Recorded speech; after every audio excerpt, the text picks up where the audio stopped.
This is Saul, Israel's first king. Chosen by God, anointed by the prophet Samuel, and victorious in battle. But pride and disobedience led him astray.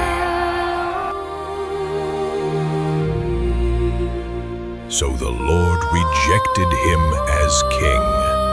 Now, the Spirit of the Lord has departed from Saul.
God was raising up another, David, the shepherd boy, whose heart of worship would one day restore hope to Israel.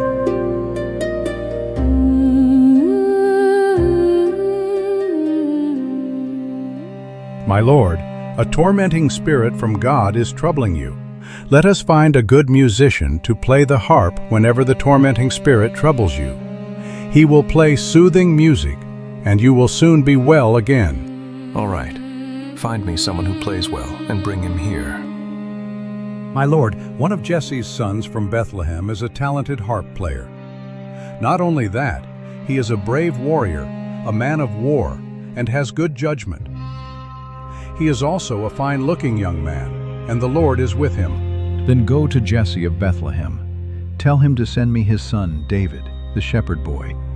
Jesse responded by sending David to Saul along with a young goat, a donkey loaded with bread, and a wineskin full of wine. So David went to Saul and began serving him. Saul loved David very much, and David became his armor-bearer. Then Saul sent word to Jesse asking, "Please let David remain in my service, for I am very pleased with him."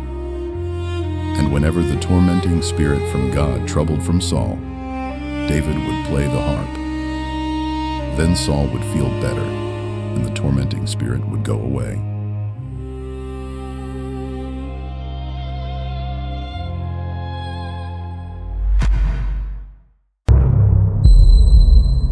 The Philistines now mustered their army for battle and camped between Soko in Judah and Azekah at Ephes Dammim.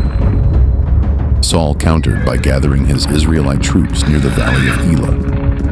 So the Philistines and Israelites faced each other on opposite hills with the valley between them.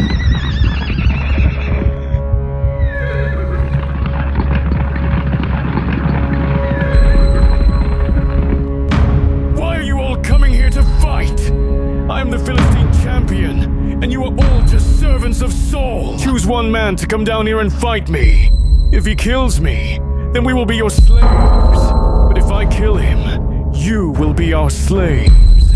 I defy the army of Israel today! A man who will fight me! When Saul and the Israelites heard this, they were terrified and deeply shaken. While fear gripped Israel's army, God was already sending his chosen one. David, my son, take this roasted grain and these 10 loaves to your brothers in Saul's army, Eliab, Abinadab, and Shammah. Give these cheeses to their commander. See how your brothers are doing, and bring me back word.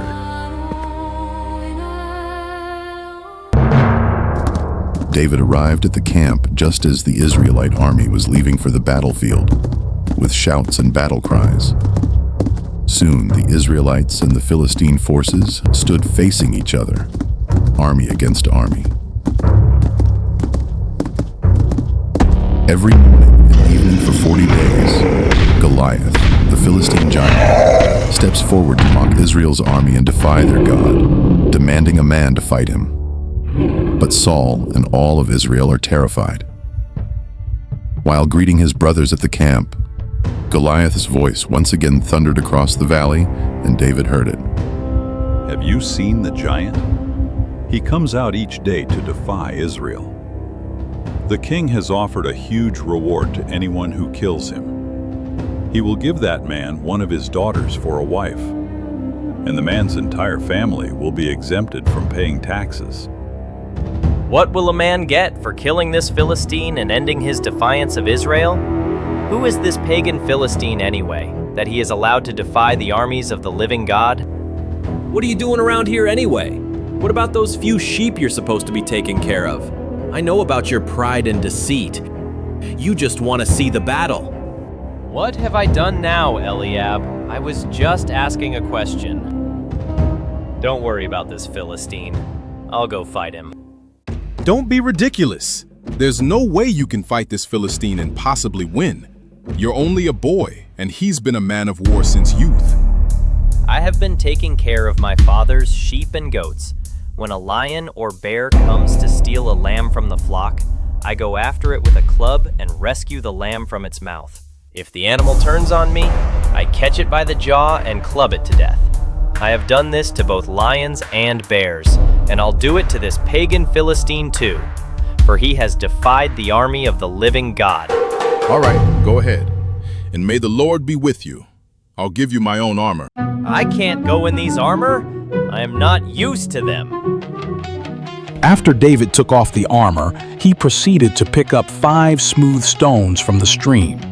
Armed only with a staff and a sling, he walked across the valley to fight the Philistine. Goliath walked out toward David with his shield bearer in front of him, sneering in contempt at this ruddy-faced boy. Am I a dog that you come to me with a stick? Come over here, and I'll give your flesh to the birds and the wild animals. You come to me with a sword, spear, and javelin, but I come to you in the name of the Lord of heaven's armies, the God of the armies of Israel, whom you have defied. Today, the Lord will conquer you, and I will kill you and cut off your head. And then I will give the dead bodies of your men to the birds and the wild animals, and the whole world will know that there is a God of Israel. And everyone assembled here will know that the Lord rescues his people, but not with sword and spear. This is the Lord's battle, and he will give you to us.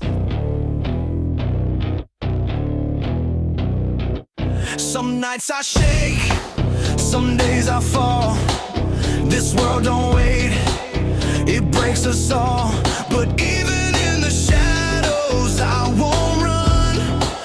I know who fights when I've got none.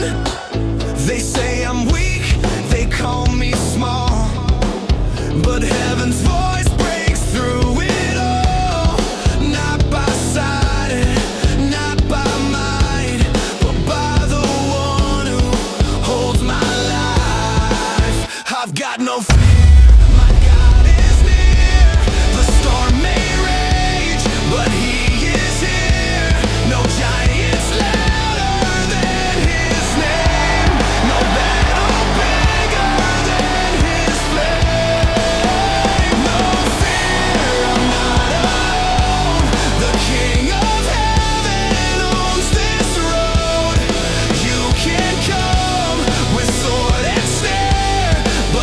Stand